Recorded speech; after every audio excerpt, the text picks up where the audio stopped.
যেদিন থেকে আমি আমার আব্বা আম্মারে হারাইছি ওই দিন থেকে এই দুনিয়ার কঠিনতম মানুষের চেহারা দেখছি, 2 নাম্বার মানুষ দেখছি।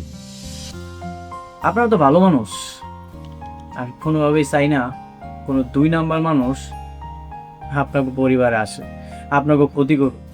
যাক, অনেক কিছু করে ফেলাইলাম, যদি ভুল কিছু করে দেয় তাহলে আপনি আমার মাফ করে দিয়েন।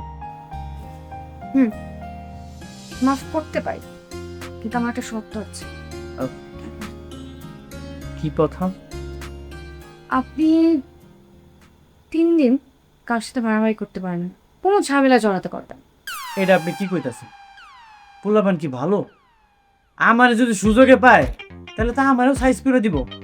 হুম, তাহলে আপনি ঝামেলা থেকে দূরে থাকবেন, কোনো ঝামেলা দেখে পালাবেন, কাছেই যাবেন না, তাহলেই তো হোক, তাই না?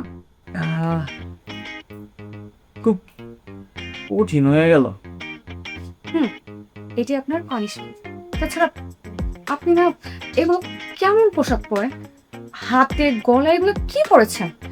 এগুলো চেঞ্জ করতে হবে, ভদ্র মানুষের মতো চলাফেরা করতে হবে, এগুলো একদমই চলবে না। আচ্ছা ঠিক আছে, আপ, যদি কেউ আমার সাইজ করতে হয় তাহলে কিন্তু আপনি আমারে বাঁচাইবেন।